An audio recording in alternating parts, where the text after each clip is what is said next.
সকল প্রশংসা মহান আল্লাহ তাআলার জন্য, যিনি অত্যন্ত মেহেরবান। হযরত আদম আলাইহিসসালাম ছিলেন প্রথম মানুষ এবং প্রথম নবী। মহান আল্লাহ তাআলা তাকে মাটি দ্বারা সৃষ্টি করেছেন। পবিত্র কোরআনে মহান আল্লাহ তাআলা বলেছেন, আমি জিন ও মানুষকে শুধুমাত্র আমার ইবাদতের জন্যই সৃষ্টি করেছি। এখন প্রশ্ন হচ্ছে, মহান আল্লাহ তাআলা আমাদেরকে কেন সৃষ্টি করেছেন? মূলত আমাদেরকে সৃষ্টি করার উদ্দেশ্যই হচ্ছে তার ইবাদত করা। তবে মহান আল্লাহ তাআলা আমাদের ইবাদতের মুখাপেক্ষী নন। তিনি তার অসীম করুণা, ক্ষমতা, শক্তি এবং প্রজ্ঞার নিদর্শন দেখানোর জন্যই সৃষ্টিজগৎ তৈরি করেছেন। এটা মহান আল্লাহ তাআলার একমাত্র অভিপ্রায় নয়, বরং এটা তার সৃষ্টির রহমত ও সৌন্দর্যের একটি অংশ। মহান আল্লাহ তাআলা ফেরেশতাদের সঙ্গেও পৃথিবীতে মানবজাতি সৃষ্টি করার বিষয়ে আলোচনা করেছিলেন। পবিত্র কোরআনে মহান আল্লাহ তাআলা বলেন, যখন আপনার প্রভু ফেরেশতাদেরকে বললেন, আমি পৃথিবীতে একজন খলিফা সৃষ্টি করব। এখানে খলিফা বলতে এমন একজনকে বোঝানো হয়েছে যিনি পৃথিবীতে শাসন করবেন, ফসল উৎপাদন করবেন এবং এক প্রজন্মের পর আরেক প্রজন্মের উত্তরসূরি হবেন। উদাহরণস্বরূপ হযরত আবু বকর সিদ্দিক রাদিয়াল্লাহু তাআলা আনহু ছিলেন নবী করিম সাল্লাল্লাহু আলাইহি সাল্লামের খলিফা। মহান আল্লাহ তাআলা মানুষ সৃষ্টির মাধ্যমে পৃথিবীতে এমন একজন খলিফা স্থাপন করতে চেয়েছিলেন যিনি পৃথিবীকে বসবাসযোগ্য, সুন্দর এবং উন্নত করে তুলবেন। মহান আল্লাহ তাআলা মানুষকে মাটি থেকে সৃষ্টি করেছেন এবং তাদেরকে একটি নির্দিষ্ট দায়িত্ব দিয়ে পৃথিবীতে পাঠিয়েছেন। এই দায়িত্বের মধ্যে রয়েছে পৃথিবীকে সাজানো, শাসন করা এবং আল্লাহ তাআলার নির্দেশ মেনে জীবন পরিচালনা করা। মানুষের আগে জিনেরা এই পৃথিবীতে বসবাস করত, কিন্তু মহান আল্লাহ তাআলার উদ্দেশ্য বাস্তবায়ন করার মতো যোগ্যতা জিনদের ছিল না, কারণ তাদের মধ্যে সেই প্রজ্ঞা এবং জ্ঞান ছিল না যার মাধ্যমে তারা পৃথিবীকে সুন্দর ও ফলপ্রসূ করে তুলতে পারে। উলামারা বলেন, জিনদের মধ্যে যিনি সবচেয়ে বেশি প্রজ্ঞাবান, তার জ্ঞানও মানুষের একটি শিশুর জ্ঞানের সমান। এই কারণে মহান আল্লাহ তাআলা মানুষকে এমন যোগ্যতা দান করেছেন যার মাধ্যমে মানুষ পৃথিবীকে উন্নত করতে এবং এখানে শান্তি ও শৃঙ্খলা বজায় রাখতে পারে। মানুষের জ্ঞান ও প্রজ্ঞা মহান আল্লাহ তাআলার এক বিশেষ দান। মহান আল্লাহ তাআলা মানুষকে সুন্দর গঠন এবং উত্তম আকৃতি দিয়ে সৃষ্টি করেছেন। এরপর তিনি মানুষকে নিজের বিশেষ দান হিসেবে রূহ প্রদান করেছেন। যখন মহান আল্লাহ তাআলা মানুষকে সৃষ্টি করার ইচ্ছা প্রকাশ করলেন, তখন ফেরেশতারা প্রশ্ন করলেন, আপনি কি এমন কাউকে সৃষ্টি করবেন যারা পৃথিবীতে অশান্তির সৃষ্টি করবে এবং রক্তপাত ঘটাবে? আমরাই তো আপনার পবিত্রতা ঘোষণা করছি এবং আপনার প্রশংসা বর্ণনা করছি। ফেরেশতাদের এই প্রশ্নের উত্তরে মহান আল্লাহ তাআলা বলেন, আমি যা জানি তোমরা তা জানো না। এই কথার মাধ্যমে মহান আল্লাহ তাআলা ফেরেশতাদেরকে বুঝিয়ে দিলেন যে তার সীমাহীন জ্ঞান এবং তিনি যা জানেন তা সৃষ্টিজীবের বোধগম্য নয়। ফেরেশতারা আসলে এই প্রশ্নের মাধ্যমে মহান আল্লাহ তাআলার সিদ্ধান্তের বিরোধিতা করেনি। তারা কেবল এটা জানতেন, হযরত আদম আলাইহিসসালামের বংশধরেরা পৃথিবীতে বিশৃঙ্খলার সৃষ্টি করবে এবং রক্তপাত ঘটাবে। তবে তারা কোনো অভিযোগ করেনি, কারণ ফেরেশতারা সব সময় মহান আল্লাহ তাআলার প্রশংসা এবং আনুগত্য করে থাকেন এবং কখনোই তার নির্দেশ অমান্য করেন না। ফেরেশতারা এমন এক সৃষ্টিজীব যারা সব সময় মহান আল্লাহ তাআলার ইবাদতে নিমগ্ন। তারা কোনো বিষয়ে নিজেদের মতামত পেশ করেন না এবং মহান আল্লাহ তাআলার আদেশের বাইরে কোনো কাজও করেন না, বরং তাদেরকে যা আদেশ দেওয়া হয় তা দ্রুত বাস্তবায়ন করেন। মহান আল্লাহ তাআলার প্রতি তাদের পূর্ণ আনুগত্য এবং শ্রদ্ধা অপরিসীম। ফেরেশতারা মহান আল্লাহ তাআলার কাছে প্রশ্ন করেছিলেন মানুষকে সৃষ্টির উদ্দেশ্য নিয়ে। অবশ্য এর পেছনে একটি যৌক্তিক কারণও রয়েছে। ফেরেশতারা ইতিমধ্যেই জিনদের কর্মকাণ্ড দেখেছিলেন, যারা পৃথিবীতে ফিতনা, বিশৃঙ্খলা এবং ধ্বংসযজ্ঞ চালিয়েছিল। জিনদের বিষয়ে এই অভিজ্ঞতার ভিত্তিতে ফেরেশতারা ভেবেছিলেন নতুন সৃষ্টিও হয়তো জিনদের মতো একই ধরনের ফিতনা ও ফাসাদের সৃষ্টি করবে। তবে ফেরেশতাদের এই প্রশ্ন কোনো বিরোধিতা বা আপত্তি ছিল না, বরং তারা নিজেদের দায়িত্ব সম্পর্কে সচেতন ছিলেন এবং ভেবেছিলেন তাদের ইবাদতে কোনো ত্রুটি রয়েছে কিনা, যার কারণে মহান আল্লাহ তাআলা আরও একটি নতুন জাতিকে সৃষ্টি করবেন। এই জন্যই তারা বলেছিল, আমরাই তো আপনার পবিত্রতা এবং প্রশংসা বর্ণনা করছি। ফেরেশতাদের এই প্রশ্নের পেছনে মূলত দুইটি উদ্দেশ্য ছিল। এক, নতুন সৃষ্টির ব্যাপারে এটা জানা যে এই নতুন সৃষ্টিও কি জিনদের মতো ফিতনায় লিপ্ত হবে কিনা। দুই, নিজেদের ইবাদতের মান নিয়ে আত্মসমীক্ষা, অর্থাৎ তাদের ইবাদতে কোনো ঘাটতি রয়েছে কিনা, যার কারণে মহান আল্লাহ তাআলা নতুন সৃষ্টির প্রয়োজনীয়তা অনুভব করলেন। মহান আল্লাহ তাআলা ফেরেশতাদের এই প্রশ্নের উত্তরে বলেছিলেন, আমি যা জানি তোমরা তা জানো না। মহান আল্লাহ তাআলার এই কথায় ফেরেশতারা আশ্বস্ত হয়েছিল এবং তারা বুঝতে পেরেছিল তাদের সীমিত জ্ঞান দিয়ে মহান আল্লাহ তাআলার জ্ঞানের অসীম গভীরতা বুঝতে পারা সম্ভব নয়। তবে এই উত্তরের পরেও ফেরেশতাদের মনে একটি প্রশ্ন জাগে। তারা নিজেদের মধ্যে আলোচনা শুরু করেছিল যে মহান আল্লাহ তাআলা নতুন যে জাতিকে সৃষ্টি করবেন সেই জাতি তাদের চেয়ে বেশি মর্যাদা সম্পন্ন ও জ্ঞানী হতে পারবে কিনা। ফেরেশতারা চারপাশের সৃষ্টির দিকে তাকিয়ে দেখলেন আকাশ, জমিন, পর্বত, জিন এবং অন্যান্য জীবজন্তু এদের মর্যাদা ফেরেশতাদের চেয়ে অনেক কম। সেই জন্য তারা ভেবেছিলেন নতুন কোনো জাতিকে সৃষ্টি করা হলে তাদের মর্যাদা ফেরেশতাদের চেয়ে বেশি হবে না। ফেরেশতারা নিজেদের সম্পর্কে বলল, আমরা এমন এক বিশেষ অবস্থানে রয়েছি যেখানে আমরা সর্বদা মহান আল্লাহ তাআলার পবিত্রতা ও প্রশংসা বর্ণনা করি। আমরা সব ধরনের ফিতনা থেকে মুক্ত এবং মহান আল্লাহ তাআলার প্রতিটি আদেশ নিখুঁতভাবে পালন করি। আকাশ ও জমিনে আমরা সর্বক্ষণ মহান আল্লাহ তাআলার ইবাদতে মগ্ন। তাই আমরা মহান আল্লাহ তাআলার কাছে সর্বোত্তম এবং সবচেয়ে মর্যাদাবান। ফেরেশতারা বিশ্বাস করেছিল নতুন কোনো সৃষ্টির মর্যাদা তাদের চেয়ে বেশি হবে না। কিন্তু মহান আল্লাহ তাআলা যখন হযরত আদম আলাইহিস সালামকে সৃষ্টির পরিকল্পনা গ্রহণ করলেন তখন তিনি জমিন থেকে মাটি আনার নির্দেশ দিলেন। সেই মাটি মহান আল্লাহ তাআলার কাছে আনা হয়েছিল এবং সেখান থেকেই শুরু হয়েছিল এক নতুন সৃষ্টির সূচনা। ইমাম তিরমিজি ও ইমাম ইবনে হাম্বল রাহিমাতুল্লাহর বর্ণিত হাদিসে বলা হয়েছে, মহান আল্লাহ তাআলা হযরত আদম আলাইহিস সালামকে বিভিন্ন প্রান্তের মাটি দ্বারা সৃষ্টি করেছেন। পৃথিবীর বিভিন্ন প্রান্তের মাটি থেকে হযরত আদম আলাইহিস সালামকে সৃষ্টি করার ফলে তার সন্তানদের মধ্যে বিভিন্ন রকম বৈশিষ্ট্য প্রকাশ পেয়েছিল। কেউ নরম স্বভাবের, কেউ বা কঠোর মেজাজের, কেউ বা মাঝামাঝি। তেমনি কারো গায়ের রং কালো, কেউ বা ফ্যাকাশে, আবার কেউ সাদা বা বাদামি। মানুষকে মাটি থেকে সৃষ্টি করা হয়েছিল। এই মাটির সঙ্গে পানি মিশিয়ে আর্দ্র এবং আঠালো করা হয়েছিল। পবিত্র কোরআনে হযরত আদম আলাইহিস সালামকে সৃষ্টির বিভিন্ন ধাপ বোঝাতে কখনো তুরাব অর্থাৎ শুকনো মাটি, কখনো বা তিন অর্থাৎ ভেজা মাটি ইত্যাদি শব্দের ব্যবহার করা হয়েছে। মহান আল্লাহ তাআলা বলেন, আমি আদমকে শুকনো কাদার মতো মাটি থেকে সৃষ্টি করেছি। যখন মাটি বেশি ভিজে নরম এবং আঠালো হলো তখন পবিত্র কোরআনে বলা হলো, আমি মানুষকে আঠালো মাটি থেকে সৃষ্টি করেছি। মহান আল্লাহ তাআলা তার পবিত্র হাত দিয়ে হযরত আদম আলাইহিস সালামের আকৃতি তৈরি করেছিলেন। তিনি বলেন, আমি আমার নিজ হাতে আদমকে সৃষ্টি করেছি। এতে বোঝা যায় মহান আল্লাহ তাআলা হযরত আদম আলাইহিস সালামকে সরাসরি নিজের হাতে তৈরি করেছিলেন, কোনো রকম মাধ্যম ছাড়াই। মহান আল্লাহ তাআলার দান করা এই বিশেষ মর্যাদার কারণে মানুষ সৃষ্টি জগতে সবার চেয়ে সেরা বলে প্রমাণিত হয়েছে। মহান আল্লাহ তাআলা নিজ হাতে হযরত আদম আলাইহিস সালামের আকৃতি তৈরি করেছিলেন। প্রথমে তাকে একটি মূর্তির আকারে গড়ে তোলা হয়। এরপর সেই ভেজা মাটির মূর্তিকে নির্দিষ্ট সময়ের জন্য রেখে দেওয়া হয়েছিল। সময়ের পরিক্রমায় সেই মাটি শুকিয়ে যায়, মাটির রং পরিবর্তিত হয়ে যায়। এরপর সেই মাটি ক্ষণক্ষণ শব্দ করা শুকনো মাটিতে রূপান্তরিত হয়েছিল, যা পরে পাকা মাটির মতো শক্ত হয়ে গিয়েছিল। এই মাটিকে বিভিন্ন ধাপে বিভিন্ন নামে ডাকা হয়, যেমন হাম্মা অর্থাৎ পাকা মাটি যা থেকে দুর্গন্ধ বের হয়, মাসনুন দুর্গন্ধযুক্ত মাটি, সালসাল ক্ষণক্ষণ শব্দ করা শুকনো মাটি, ফাক্কার অর্থাৎ পাকা মাটি যা দিয়ে পাত্র বা মাটির জিনিসপত্র তৈরি করা হয়। পবিত্র কোরআনের বিভিন্ন আয়াতে এই ধাপগুলোর কথা উল্লেখ করা হয়েছে। মহান আল্লাহ তাআলা বলেন, নিশ্চয়ই আমি মানুষকে ক্ষণক্ষণ শব্দ করা শুকনো মাটি থেকে সৃষ্টি করেছি, যা ছিল দুর্গন্ধযুক্ত কালো মাটি। মহান আল্লাহ তাআলা আরও বলেন, আপনার রব মানুষকে ক্ষণক্ষণ শব্দ করা মাটি থেকে সৃষ্টি করেছেন, যা ছিল পাকা মাটির মতো। এই আয়াতগুলোতে কোনো বিরোধ নেই, বরং এগুলো মানুষের সৃষ্টির বিভিন্ন ধাপের ব্যাখ্যা প্রদান করে। প্রথমে মাটি ছিল নরম ও আর্দ্র, এরপর তা শুকিয়ে শক্ত হয় এবং ক্ষণক্ষণ শব্দ করতে শুরু করে এবং অবশেষে তা পাকা মাটিতে রূপান্তরিত হয়। হযরত আদম আলাইহিস সালামের সৃষ্টির এই কাজ শুক্রবারের শেষ সময়ে সম্পন্ন হয়েছিল। তবে মহান আল্লাহ তাআলার দৃষ্টিতে সময়ের হিসাব আমাদের হিসাবের দিনগুলোর মতো নয়। এই প্রক্রিয়া মহান আল্লাহ তাআলার শক্তি ও নিদর্শনের একটি অন্যতম উদাহরণ।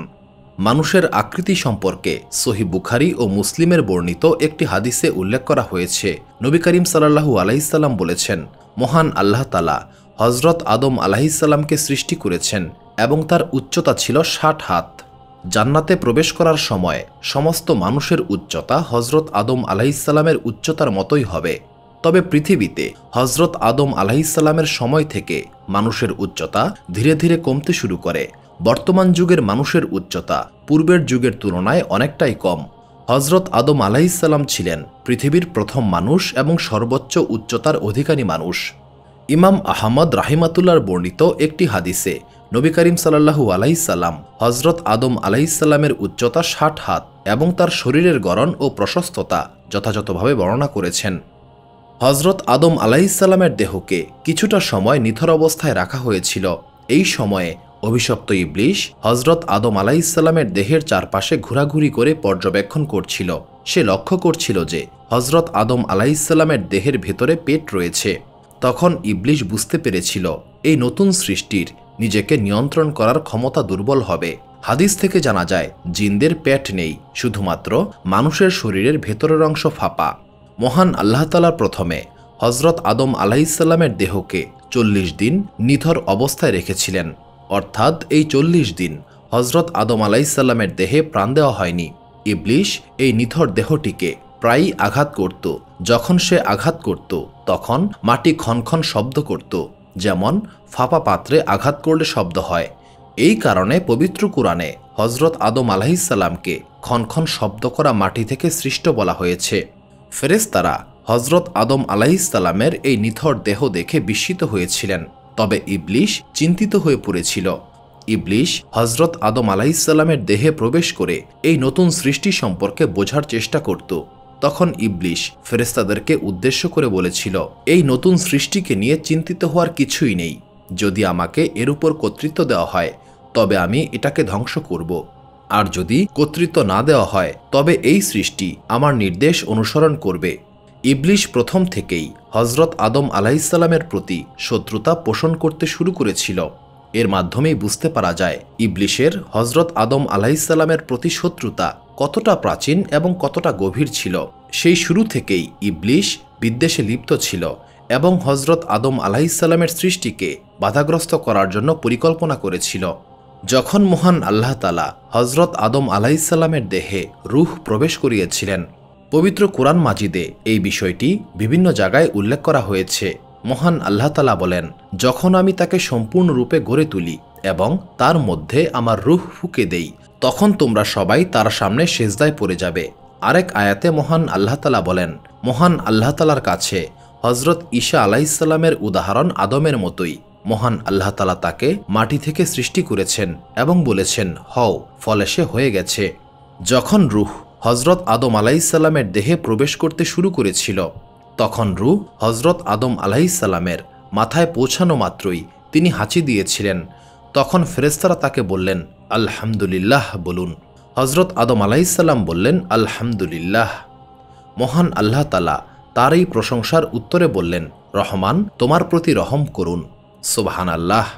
হজরত আদম আলাইহিসসালামের রূহ পূর্ণভাবে প্রবেশ করার আগেই মহান আল্লাহ তাআলা হজরত আদম আলাইহিসসালামকে তার রহমত দ্বারা আবৃত করেছিলেন। যখন রূহ হজরত আদম আলাইহিসসালামের চক্ষু পর্যন্ত পৌঁছে গেল, তখন তিনি জান্নাতের ফল দেখতে পেলেন এবং তা সংগ্রহ করার জন্য তৎক্ষণাৎ চেষ্টা করেছিলেন। রূহ যখন তার পেটে পৌঁছে গেল, তখন তিনি ক্ষুধা অনুভব করলেন। এমনকি রূহ তার পায়ের কাছে পৌঁছানোর আগেই তিনি তা খাওয়ার ইচ্ছা প্রকাশ করেছিলেন। হজরত আদম আলাইহিসসালামের তাড়াহুড়া ও জান্নাতের প্রতি আকর্ষণ সম্পর্কে মহান আল্লাহ তাআলা বলেন, মানুষ স্বভাবগতভাবে অধৈর্য। হজরত আদম আলাইহিসসালামের সৃষ্টি সম্পন্ন হওয়ার পর মহান আল্লাহ তাআলা তার পিঠে হাত বুলিয়ে দিলেন। তখন তার পিঠ থেকে কিয়ামত পর্যন্ত জন্ম নেওয়া সমস্ত মানুষের আত্মা বের হয়েছিল। হজরত আদম আলাইহিসসালামের সমস্ত সন্তান তার সামনে উপস্থিত হয়েছিল। পবিত্র কুরআন ও হাদিসে এই বিষয়ে স্পষ্ট ব্যাখ্যা করা হয়েছে। সূরা আল আরাফে মহান আল্লাহ তাআলা বলেন, যখন তোমার প্রভু হজরত আদম আলাইহিসসালামের পৃষ্ঠ থেকে তার সন্তানদেরকে বের করলেন এবং তাদের নিজেদের সম্পর্কে স্বীকারোক্তি নিলেন, আমি কি তোমাদের প্রভু নই? তারা বলল, নিশ্চয়ই, আমরা সাক্ষ্য দিচ্ছি। তখন মহান আল্লাহ তাআলা বললেন, যাতে কিয়ামতের দিন তোমরা বলতে না পারো, আমরা তো এই সম্পর্কে কিছুই জানতাম না, অথবা বলতে পারো, আমাদের পূর্বপুরুষরাই শিরক করেছিল আর আমরা তো তাদের পরবর্তী প্রজন্ম হিসেবে ছিলাম। সুতরাং আপনি তাদের অপরাধের জন্য আমাদেরকে ধ্বংস করবেন? সূরা আল আরাফ আয়াত 172 থেকে 173। এই আয়াতের ব্যাখ্যায় হজরত ওমর ইবনুল খাত্তাব রাদিয়াল্লাহু তাআলা আনহু বলেছেন, আমি রাসূলুল্লাহ সাল্লাল্লাহু আলাইহি সাল্লামকে বলতে শুনেছি, মহান আল্লাহ তাআলা হজরত আদম আলাইহিস সালামকে সৃষ্টি করলেন, এরপর তার ডান হাত আদম আলাইহিস সালামের পিঠে বুলিয়ে দিলেন, সেখান থেকে মানবজাতির আত্মাগুলোকে বের করে আনলেন। এরপর তাদের দিকে ইশারা করে বললেন, আমি এদেরকে জান্নাতের জন্য সৃষ্টি করেছি এবং তারা জান্নাতবাসীদের কর্ম করবে। এরপর মহান আল্লাহ তাআলা আবারও হজরত আদম আলাইহিস সালামের পিঠে হাত বুলিয়ে দিলেন এবং আবারও অনেক আত্মা বের করে আনলেন। এবার তিনি কিছু আত্মার দিকে ইঙ্গিত করে বললেন, আমি এদেরকে জাহান্নামের জন্য সৃষ্টি করেছি এবং তারা জাহান্নামের কর্ম করবে। এই প্রসঙ্গে একজন সাহাবী রাসূলুল্লাহ সাল্লাল্লাহু আলাইহি সাল্লামের কাছে প্রশ্ন করলেন, হে আল্লাহর রাসূল সাল্লাল্লাহু আলাইহি সাল্লাম, তবে কি আমাদের নিয়তি পূর্বেই নির্ধারিত হয়ে গেছে? রাসূলুল্লাহ সাল্লাল্লাহু আলাইহি সাল্লাম উত্তর দিলেন, মহান আল্লাহ তাআলা যখন কোনো বান্দাকে জান্নাতের জন্য সৃষ্টি করেন তখন তিনি তাকে জান্নাতবাসীদের কাজ করার তৌফিক দেন। সে জান্নাতি কাজের কোনো এক অবস্থায় মৃত্যুবরণ করবে। এই কারণে মহান আল্লাহ তাআলা তাকে জান্নাতে প্রবেশ করাবেন। আর মহান আল্লাহ তাআলা যখন কোনো বান্দাকে জাহান্নামের জন্য সৃষ্টি করেন তখন তিনি তাকে জাহান্নামের কাজ করার দিকে পরিচালিত করেন। সে জাহান্নামের কাজের কোনো এক অবস্থায় মৃত্যুবরণ করে, ফলে মহান আল্লাহ তাআলা তাকে জাহান্নামে প্রবেশ করান। রাসূলুল্লাহ সাল্লাল্লাহু আলাইহি সাল্লাম আরও বলেন, প্রত্যেককে সেই কাজের জন্য পরিচালিত করা হয় যার জন্য তাকে সৃষ্টি করা হয়েছে। তবে মহান আল্লাহ তাআলা মানুষের জন্য সঠিক পথ বেছে নেওয়ার ক্ষমতা ও সুযোগ দিয়েছেন। তিনি মানুষকে বুদ্ধি ও বিবেক দিয়েছেন যাতে তারা সঠিক সিদ্ধান্ত নিতে পারে। যদি কেউ মহান আল্লাহ তাআলার আদেশ মেনে চলে এবং ন্যায় ও সৎকর্মে জীবনযাপন করে তবে সে নিজেকে জান্নাতের জন্য উপযুক্ত করতে পারবে। আর যদি সে শয়তানের কুমন্ত্রণায় পড়ে যায় এবং গুনাহের পথে ধাবিত হয় তবে সে নিজেই নিজের জন্য জাহান্নামের ব্যবস্থা করবে। মহান আল্লাহ তাআলা মানুষকে দায়িত্বশীল সত্তা হিসেবে সৃষ্টি করেছেন যাতে মানুষ ঠিক ও ভুলের মধ্যে পার্থক্য করতে পারে এবং নিজের কর্মফলের জন্য নিজেই দায়ী থাকে। মহান আল্লাহ তাআলা মানুষকে ইচ্ছাশক্তি দিয়েছেন যাতে সে নিজের ইচ্ছায় ঠিক পথ বেছে নিয়ে জান্নাতি আমল করতে পারে অথবা ভুল পথে গিয়ে জাহান্নামের দিকে যেতে পারে। প্রতিটি মানুষের মধ্যে উভয় পথ বেছে নেওয়ার সামর্থ্য রয়েছে। মহান আল্লাহ তাআলা কাউকে বাধ্য করেন না, তবে মানুষ যে পথ গ্রহণ করে তা মহান আল্লাহ তাআলার জ্ঞান ও পরিকল্পনার অন্তর্ভুক্ত। মহান আল্লাহ তাআলার পরিকল্পনায় কখনোই ভুল হয় না, তাই তার জ্ঞান অনুযায়ী তাদের তাকদীর নির্ধারণ করা হয়েছে। মানুষ যা কিছু করে থাকে তা তাকদীরের কারণে বাধ্য হয়ে করে না, বরং নিজের ইচ্ছা শক্তি ব্যবহার করেই করে থাকে। যেহেতু তাকদীর মহান আল্লাহ তাআলার জ্ঞান ও হিকমত অনুযায়ী লেখা হয়েছে, এতে কোনো ভুল বা অন্যায় থাকার প্রশ্নই ওঠে না। তাকদীর মানে এটা নয় যে মানুষ সঠিক বা ভুল কাজ করতে বাধ্য, এটা একটা ভুল ধারণা। আসলে তাকদীর একটি গভীর ও জটিল বিষয় যা সহজে বোঝা সম্ভব নয়। যখন মহান আল্লাহ তাআলা হজরত আদম আলাইহিস সালামকে সৃষ্টি করলেন তখন তার মধ্যে রূহ প্রবেশ করালেন এবং ফেরেশতাদেরকে আদেশ দিলেন, তোমরা সবাই আদমকে সেজদা করো। ইবলিশ, যে একসময় অত্যন্ত ধার্মিক এবং সম্মানিত ছিল, সে এই আদেশ মানতে অস্বীকার করল। ইবলিশ ছিল জিনদের অন্তর্ভুক্ত এবং মহান আল্লাহ তাআলার বিশেষ আনুগত্যের কারণে তাকে ফেরেশতাদের সম্মান দেওয়া হয়েছিল। কিন্তু এই প্রথমবার সে মহান আল্লাহ তাআলার নির্দেশ অমান্য করল এবং তার বিদ্রোহের কারণে জান্নাত থেকে বিতাড়িত হয়েছিল। মহান আল্লাহ তাআলা হজরত আদম আলাইহিস সালামের সৃষ্টি সম্পর্কে বলেন, নিশ্চয়ই আমি তোমাদেরকে সৃষ্টি করেছি, তারপর তোমাদের আকার দিয়েছি, এরপর আমি ফেরেশতাদেরকে আদেশ দিলাম আদমকে সেজদা করো। তখন ইবলিশ ছাড়া সবাই সেজদা করল, সে সেজদাকারীদের অন্তর্ভুক্ত হল না। সূরা আল আরাফ আয়াত 11। মহান আল্লাহ তাআলা তখন ইবলিশকে জিজ্ঞাসা করলেন, তোমাকে সেজদা করতে কিসে বাধা দিল যখন আমি তোমাকে আদেশ দিয়েছি? এই প্রশ্ন থেকে এটা প্রমাণিত হয় যে সেজদার আদেশ কেবলমাত্র ফেরেশতাদের জন্যই ছিল না, ইবলিশও সেই আদেশের অন্তর্ভুক্ত ছিল যা ইবলিশকে অন্তর্ভুক্ত করে। পবিত্র কোরআনের ভাষায় তোমাদের শব্দটি ব্যবহার করা হয়েছে যা ইবলিশকে অন্তর্ভুক্ত করে। ইবলিশ উত্তরে বলল, আমি আদমকে সেজদা করব না, আমি আদমের চেয়ে উত্তম। আমাকে আগুন থেকে সৃষ্টি করা হয়েছে আর তাকে সৃষ্টি করা হয়েছে মাটি থেকে। ইবলিশ তার সৃষ্টির উপাদান আগুনকে মাটির থেকে শ্রেষ্ঠতর হিসেবে উপস্থাপন করতে চেয়েছিল। অহংকার ও আত্মতৃপ্তির কারণে সে মহান আল্লাহ তাআলার আদেশ অমান্য করেছিল। মহান আল্লাহ তাআলা ইবলিশকে সেজদা করার নির্দেশ দিয়েছিলেন, কিন্তু অহংকার তাকে সেই আদেশ মানতে বাধা দিয়েছিল। এরপর মহান আল্লাহ তাআলা ইবলিশকে বললেন, তুই জান্নাত থেকে বের হয়ে যা, তুই অহংকার করেছিস এবং আনুগত্য অস্বীকার করেছিস।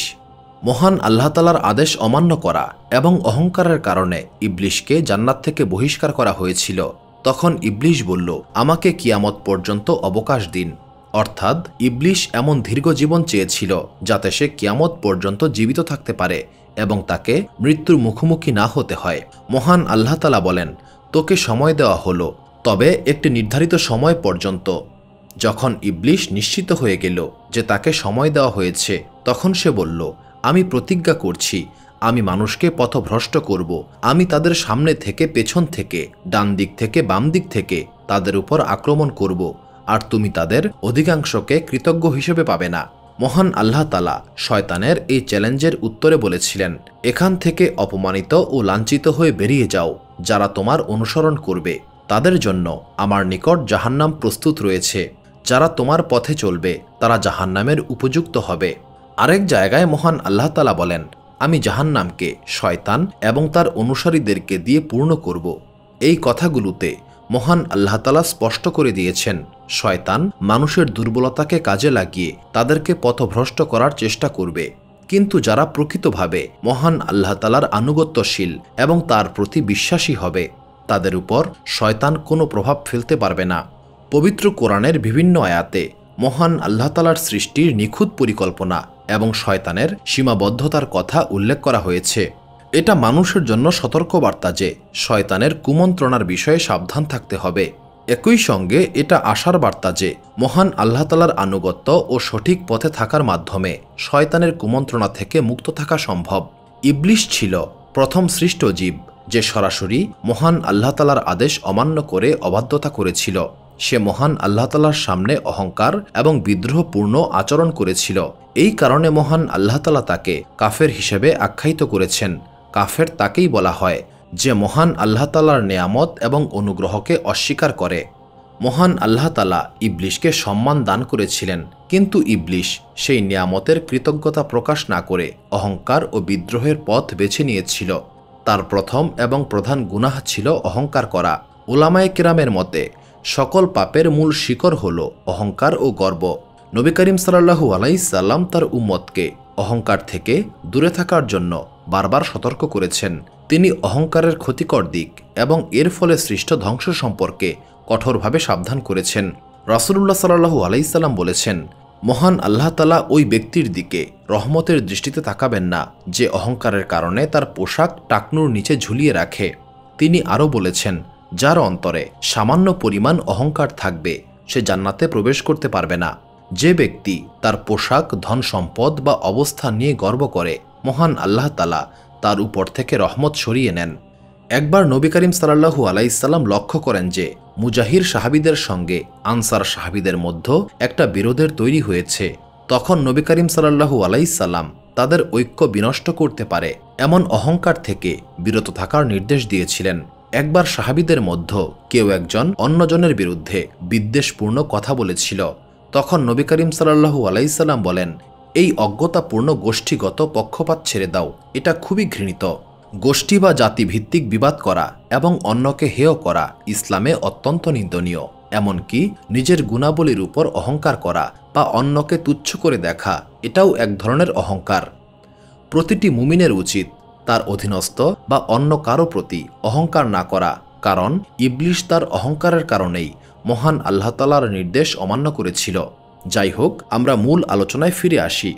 মহান আল্লাহ তাআলা হযরত আদম আলাইহিসসালামকে সৃষ্টি করে তাকে খিলাফতের দায়িত্ব প্রদান করেছিলেন। মহান আল্লাহ তাআলা হযরত আদম আলাইহিসসালামকে একটি বিশেষ জ্ঞান এবং ক্ষমতা প্রদান করেছিলেন। এই জ্ঞানের কারণে হযরত আদম আলাইহিসসালামের মর্যাদা ফেরেশতাদের থেকেও উচ্চতর হয়েছিল। যখন হযরত আদম আলাইহিসসালামের মধ্যে রূহ প্রবেশ করানো হয়েছিল এবং তিনি দাঁড়াতে সক্ষম হয়েছিলেন, তখন মহান আল্লাহ তাআলা হযরত আদম আলাইহিসসালামকে বললেন, তুমি ফেরেশতাদের কাছে গিয়ে বলো আসসালামু আলাইকুম। হযরত আদম আলাইহিসসালাম ফেরেশতাদের কাছে গিয়ে সালাম দিলেন। ফেরেশতারা সালামের উত্তর দিয়েছিলেন। এরপর মহান আল্লাহ তাআলা বললেন, এই সালাম তোমার এবং তোমার সন্তানদের জন্য পারস্পরিক উপহারস্বরূপ হিসেবে থাকবে। মহান আল্লাহ তাআলা হজরত আদম আলাইহিসসালামকে অফুরন্ত জ্ঞান দান করেছিলেন। তাকে সমস্ত কিছুর নাম এবং কাজ শেখানো হয়েছিল। বিভিন্ন তাফসীরবিদগণ এই নামগুলো সম্পর্কে ব্যাখ্যা দিয়েছেন। ইবনে আব্বাস রাদিয়াল্লাহু তাআলা আনহু বলেন, মহান আল্লাহ তাআলা হজরত আদম আলাইহিসসালামকে পৃথিবীর সমস্ত কিছুর নাম শিখিয়ে দিয়েছিলেন। উদাহরণস্বরূপ, এটা পর্বত, এটা সাগর, এটা পাখি, এটা গাছ। এইভাবে হজরত আদম আলাইহিসসালাম আকাশ এবং জমিনের সমস্ত সৃষ্টির নাম জানতেন। অনেকের মনেই প্রশ্ন আসতে পারে, একজন মানুষ কিভাবে এত সব নাম এবং বিষয় জানতে পারে? এটা মহান আল্লাহ তাআলার ক্ষমতার এক অন্যতম নিদর্শন। তিনি মানুষের মধ্যে এমন ক্ষমতার সৃষ্টি করেছেন যার মাধ্যমে তারা জ্ঞান অর্জন করতে পারে এবং সেই জ্ঞান ব্যবহার করে নিজের অবস্থান স্থির করতে পারে। তবে মহান আল্লাহ তাআলা হজরত আদম আলাইহিসসালামকে শুধুমাত্র নামই শেখাননি, তিনি প্রতিটি জিনিসের কাজ এবং তার ব্যবহারও শিখিয়ে দিয়েছিলেন। যেমন আগুন কিভাবে কাজে লাগাতে হয়, লোহা বা কাঠ কিভাবে ব্যবহার করতে হয়, এইসব ব্যবহারিক জ্ঞানও তাকে দান করা হয়েছিল। এইভাবে হজরত আদম আলাইহিসসালামকে শুধু জ্ঞানীই নয়, বরং ব্যবহারিক দক্ষতারও অধিকারী বানানো হয়েছিল। সুবহানাল্লাহ। মহান আল্লাহ তাআলা হজরত আদম আলাইহিসসালামকে শুধুমাত্র সুন্দর আকৃতি দিয়েই সম্মানিত করেননি, বরং তাকে জ্ঞান ও প্রজ্ঞার উচ্চতর মর্যাদা দান করেছিলেন। এর মাধ্যমে হজরত আদম আলাইহিসসালামের মর্যাদা এবং খিলাফতের দায়িত্বের গুরুত্ব আরও স্পষ্ট হয়ে যায়। মহান আল্লাহ তাআলা হজরত আদম আলাইহিসসালামের জ্ঞান পরীক্ষা করার জন্য ফেরেশতাদের সামনে কিছু বস্তু উপস্থাপন করে বললেন, তোমরা যদি সত্যবাদী হও তবে আমাকে এইসবের নাম বলো। এর মাধ্যমে মহান আল্লাহ তাআলা ফেরেশতাদেরকে দেখাতে চাইলেন যে তাদের জ্ঞান সীমিত এবং হজরত আদম আলাইহিসসালামের অসাধারণ জ্ঞান ও প্রজ্ঞার মধ্যে পার্থক্য কী। কারণ ফেরেশতারা হজরত আদম আলাইহিসসালামকে সৃষ্টির পূর্বে বলেছিলেন, মহান আল্লাহ তাআলা যা চান তাই সৃষ্টি করতে পারেন, তবে এই সৃষ্টিরা আমাদের চেয়ে বেশি জ্ঞানী হতে পারবে না। তখন মহান আল্লাহ তাআলা হজরত আদম আলাইহিসসালামের সম্মান এবং জ্ঞানের শ্রেষ্ঠত্ব প্রমাণ করার জন্য হজরত আদম আলাইহিসসালামকে সেই সমস্ত বস্তুর নাম শিখিয়ে দিলেন। এরপর মহান আল্লাহ তাআলা হজরত আদম আলাইহিসসালামকে বললেন, তুমি এসবের নাম বলো। হজরত আদম আলাইহিসসালাম বস্তুগুলোর নাম বলে দিয়েছিলেন, যা ফেরেশতারা জানতেন না।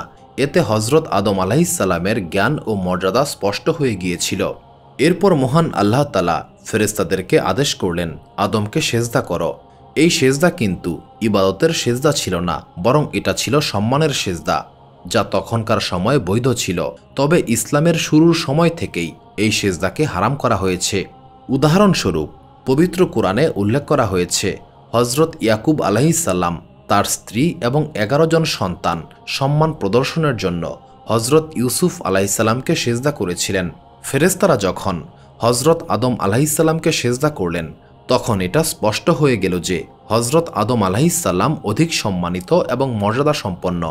হজরত আদম আলাইহিসসালাম সমস্ত জিনিসের নাম বলতে শুরু করেছিলেন এবং কোথাও কোনো ভুল করলেন না। যখন তিনি সমস্ত কিছুর নাম ফেরেশতাদেরকে বলে দিলেন, তখন মহান আল্লাহ তাআলা ফেরেশতাদেরকে উদ্দেশ্য করে বললেন, আমি কি তোমাদেরকে আগেই বলিনি যে আমি আকাশমণ্ডল এবং পৃথিবীর সমস্ত গোপন রহস্য জানি? তোমরা যা প্রকাশ করো এবং তোমরা যা লুকিয়ে রাখো আমি তাও জানি। এখানে প্রশ্ন উঠতে পারে, ফেরেশতারা কি লুকিয়ে রেখেছিলেন? ফেরেশতারা নিজেদের মনে ধারণা করেছিলেন যে মহান আল্লাহ তাআলা তাদের চেয়ে অধিক জ্ঞানী কাউকে সৃষ্টি করবেন না। কিন্তু হজরত আদম আলাইহিসসালামের জ্ঞান প্রমাণ করে দিয়েছিল যে মহান আল্লাহ তাআলা হজরত আদম আলাইহিসসালামকে এমন জ্ঞান ও মর্যাদা দান করেছেন যা ফেরেশতাদের চেয়ে উচ্চতর। মহান আল্লাহ তাআলা হজরত আদম আলাইহিসসালামের একাকিত্ব দূর করার জন্য হজরত হাওয়া আলাইহিসসালামকে সৃষ্টি করেছিলেন। তবে তাকে হজরত আদম আলাইহিসসালামের সঙ্গে সৃষ্টি করা হয়নি। হজরত আদম আলাইহিসসালাম কিছুটা সময় জান্নাতে একা ছিলেন এবং ধীরে ধীরে তিনি একাকিত্ব অনুভব করতে শুরু করেছিলেন। সময়ের সঙ্গে সঙ্গে তার এই একাকিত্ব তীব্র হতে শুরু করে। অবশেষে একদিন যখন হজরত আদম আলাইহিসসালাম ঘুমিয়েছিলেন, তখন মহান আল্লাহ তাআলা তার বাম পাশের পাঁজর থেকে হজরত হাওয়া আলাইহিসসালামকে সৃষ্টি করেছিলেন। তাকে হজরত আদম আলাইহিসসালামের সঙ্গী হিসেবে নিযুক্ত করেছিলেন, যাতে আদম আলাইহিসসালামের একাকিত্ব দূর হয়ে যায়। মহান আল্লাহ তাআলা পবিত্র কোরআনে বলেন, তোমরা তোমাদের সেই প্রভুকে ভয় করো যিনি তোমাদের সবাইকে এক প্রাণ থেকে সৃষ্টি করেছেন এবং সেই প্রাণ থেকে তার সঙ্গিনীকে সৃষ্টি করেছেন। সূরা আল নিসা আয়াত 1। হজরত আদম আলাইহিসসালামের পাঁজর থেকে হজরত হাওয়া আলাইহিসসালামকে সৃষ্টি করা হয়েছিল। তিনি আলাদা কোনো সৃষ্টি রূপে ছিলেন না, বরং হজরত আদম আলাইহিসসালাম থেকে তাকে সৃষ্টি করা হয়েছিল। যখন হজরত আদম আলাইহিসসালাম ঘুম থেকে জাগলেন, তখন তিনি তার পাশে একজন নারীকে দেখতে পেলেন। তিনি প্রশ্ন করলেন, তুমি কে? হজরত হাওয়া আলাইহিসসালাম উত্তর দিলেন, আমি একজন নারী। হজরত আদম আলাইহিসসালাম আবারও প্রশ্ন করলেন, তোমাকে কেন সৃষ্টি করা হয়েছে? হাওয়া আলাইহিসসালাম বললেন, আমাকে আপনার জন্য সৃষ্টি করা হয়েছে, আপনি যেন আমার মাধ্যমে শান্তি ও সান্ত্বনা লাভ করতে পারেন। ফেরেশতারা এটা দেখে বললেন, মহান আল্লাহ তাআলা তার অপার মহিমায় আরও একজন ভিন্ন মানুষ সৃষ্টি করেছেন। ফেরেশতারা তখন হজরত আদম আলাইহিসসালামের কাছে প্রশ্ন করলেন, এই নতুন সৃষ্টির নাম কি? হজরত আদম আলাইহিসসালাম উত্তর দিলেন, এর নাম হচ্ছে হাওয়া। ফেরেশতারা বললেন, তাকে হাওয়া কেন বলা হচ্ছে? হজরত আদম আলাইহিসসালাম বললেন, কারণ তাকে এক জীবন্ত সত্তা থেকে সৃষ্টি করা হয়েছে, এই কারণে তার নাম রাখা হয়েছে হাওয়া, যার অর্থ হচ্ছে জীবন্ত থেকে সৃষ্টি। নবী করিম সাল্লাল্লাহু আলাইহিসসালাম বলেছেন, নারীদের সঙ্গে সদাচরণ করবে, কারণ নারীকে পাঁজরের হাড় থেকে সৃষ্টি করা হয়েছে এবং সেই হাড়ের সবচেয়ে বাঁকা অংশ হলো উপরের অংশ। যদি তুমি সেটাকে সোজা করতে চাও তবে তা ভেঙে যাবে, আর যদি তাকে তার অবস্থায় রেখে দাও তবে সে বাঁকাই থাকবে। তাই নারীদের সঙ্গে সদাচরণ করবে। এই হাদিসের মর্ম হচ্ছে, নারীদের প্রকৃতি স্বাভাবিকভাবেই কিছুটা কোমল ও আবেগপ্রবণ। তাদের স্বভাব পরিবর্তন করতে জোরাজুরি বা চাপ প্রয়োগ করা উচিত নয়। অত্যন্ত কোমলতা, ধৈর্য এবং ভালোবাসার সাথে তাদের সঙ্গে আচরণ করতে হবে। তারা কখনো আবেগের বশে যুক্তি হারাতে পারে, তবে এটা তাদের স্বাভাবিক গুণ। কেউ যদি নারীদের স্বভাব জোর করে পরিবর্তন করার চেষ্টা করে তবে সম্পর্ক নষ্ট হওয়ার সম্ভাবনা থাকে, এমনকি বিচ্ছেদের মতো পরিস্থিতিও সৃষ্টি হতে পারে। এক হাদিসে বলা হয়েছে, হজরত ইব্রাহিম আলাইহিসসালামের সময়ে হজরত সারাহ আলাইহিসসালাম ছিলেন সবচেয়ে সুন্দরী নারী। এর মাধ্যমে আমরা বুঝতে পারি হজরত হাওয়া আলাইহিসসালাম মানবজাতির প্রথম এবং সবচেয়ে সুন্দরী নারী ছিলেন। কিয়ামত পর্যন্ত যত নারীকে সৃষ্টি করা হবে, হাওয়া আলাইহিসসালাম হচ্ছেন তাদের মধ্যে সবচেয়ে সুন্দর। হজরত আদম আলাইহিসসালাম এবং হজরত হাওয়া আলাইহিসসালাম মহান আল্লাহ তাআলার নির্দেশ অনুসারে জান্নাতে বসবাস করছিলেন। এমন সময় শয়তান তাদেরকে বিভ্রান্ত করার চেষ্টা শুরু করেছিল। মহান আল্লাহ তাআলা বলেন, আমি বললাম, হে আদম, তুমি এবং তোমার স্ত্রী জান্নাতে বসবাস করো এবং এখান থেকে যা খুশি নির্ভয়ে খাও। জান্নাতের বর্ণনা দিতে গিয়ে মহান আল্লাহ তাআলা আরও বলেন, এই জান্নাত এমন এক স্থান যার প্রস্থ আকাশমণ্ডলী এবং পৃথিবীর সমান। মহান আল্লাহ তাআলা হজরত আদম এবং হাওয়া আলাইহিসসালামকে জান্নাতে বসবাসের অনুমতি দিয়ে বলেন, তোমরা জান্নাত থেকে যা খুশি খাও, কোনো কিছুর নিষেধ নেই, তবে ওই বিশেষ বৃক্ষের নিকটে যেও না। যদি নির্দেশ অমান্য করো তবে তোমরা জালিমের অন্তর্ভুক্ত হবে। অন্যত্র মহান আল্লাহ তাআলা বলেন, যখন আমি ফেরেশতাদেরকে আদেশ করলাম আদমকে সেজদা করার জন্য, তখন ইবলিস ছাড়া সবাই সেজদা করেছিল। ইবলিস অস্বীকার করল। তখন আমি বললাম, হে আদম, ইবলিস তোমার এবং তোমার স্ত্রীর শত্রু, খেয়াল রাখবে সে যেন তোমাদের জান্নাত থেকে বিতাড়িত হবার কারণ না হয়। জান্নাতে ক্ষুধা বা তৃষ্ণা তোমাকে স্পর্শ করতে পারবে না, তুমি নগ্ন থাকবে না। জান্নাতের পরিবেশে তোমাকে রোদেও কষ্ট করতে হবে না। মহান আল্লাহ তাআলা হজরত আদম আলাইহিসসালামকে আগেই সতর্ক করেছিলেন, শয়তান তার এবং তার স্ত্রীর শত্রু। শয়তান সর্বদা চেষ্টা করবে তাদেরকে বিপদগামী করতে। এই আয়াতগুলো থেকে এটা স্পষ্ট প্রতীয়মান হয় যে মানুষের প্রতি শয়তানের শত্রুতা বহু পুরনো। হজরত আদম আলাইহিসসালামের সৃষ্টি থেকেই শয়তান মানুষকে বিভ্রান্ত করার চেষ্টা চালিয়ে আসছে এবং কিয়ামত পর্যন্ত তা অব্যাহত থাকবে। এই আয়াত থেকে আরও প্রমাণিত হয় যে যারা বলেন হজরত আদম আলাইহিসসালাম প্রথমে উলঙ্গ ছিলেন, তাদের কথাও সঠিক নয়। কারণ মহান আল্লাহ তাআলা হজরত আদম আলাইহিসসালামকে জান্নাতে পোশাক দিয়েছিলেন এবং পৃথিবীতে পাঠানোর পরেও তার জন্য পোশাকের ব্যবস্থা করেছিলেন। এটা মহান আল্লাহ তাআলার রহমতের নিদর্শন, যা মানুষের সম্মান এবং মর্যাদার জন্য দেওয়া হয়েছিল। মহান আল্লাহ তাআলা বলেন, হে আদম সন্তানেরা, আমি তোমাদের জন্য পোশাক অবতীর্ণ করেছি যা তোমাদের লজ্জাস্থান ঢেকে রাখে এবং তোমাদের জন্য সৌন্দর্যের কারণ হয়, তবে তাকওয়ার পোশাকই সবচেয়ে উত্তম। সূরা আল আরাফ আয়াত ২৬। মহান আল্লাহ তাআলা হজরত আদম আলাইহিসসালামকে অসংখ্য নিয়ামত দিয়ে সম্মানিত করেছিলেন। তারা জান্নাতে ক্ষুধা, তৃষ্ণা, গরম কিংবা ঠান্ডার কষ্ট থেকে মুক্ত ছিলেন। জান্নাতে তাদের কোনো পরিশ্রমই করতে হতো না, কোনো দুঃখ বা দুর্ভাগ্যের মুখোমুখি হতে হতো না। তবে শয়তান তাদেরকে বিভ্রান্ত করার জন্য কুমন্ত্রণা দেওয়া শুরু করেছিল। পবিত্র কোরআনে বলা হয়েছে, শয়তান তাদের মনে কুমন্ত্রণা দিয়ে বলেছিল, যদি তারা সেই বৃক্ষের ফল খায় তবে তারা চিরকাল জীবিত থাকবে এবং তারা এক অনন্ত সুখময় রাজত্ব লাভ করবে। শয়তানের আসল উদ্দেশ্য ছিল তাদের পোশাক সরিয়ে ফেলা, যাতে তাদের গোপন অঙ্গ প্রকাশিত হয়ে পড়ে। শয়তান এই কৌশলের মাধ্যমে আদম ও হাওয়া আলাইহিসসালামকে মহান আল্লাহ তাআলার নির্দেশ অমান্য করানোর চেষ্টা করেছিল। আদম আলাইহিসসালাম এবং হাওয়া আলাইহিসসালাম জান্নাতে পোশাক পরিহিত অবস্থায় ছিলেন। তবে শয়তানের কুমন্ত্রণায় যখন তারা সেই নিষিদ্ধ বৃক্ষের ফল খেয়েছিলেন, তখন তাদের পোশাক খুলে পড়েছিল এবং তারা নিজেদেরকে নগ্ন অবস্থায় দেখতে পেয়েছিলেন। পবিত্র কোরআনে মহান আল্লাহ তাআলা বলেন, শয়তান তাদেরকে কুমন্ত্রণা দিল এবং বলল, আমি কি তোমাদের এমন একটি গাছের কথা বলবো না, যা চিরস্থায়ী জীবনের প্রতীক এবং এমন এক রাজত্ব যা কখনো ধ্বংস হয় না। সূরা তহা আয়াত 120। শয়তান তাদের আরও ভুল বুঝিয়েছিল। পবিত্র কোরআনের ভাষায়, তোমাদের রব এই বৃক্ষের নিকটে যেতে নিষেধ করেছেন এই জন্য যে তোমরা এই বৃক্ষের ফল খেলে চিরকাল জীবিত থাকবে। সূরা আল আরাফ আয়াত 20।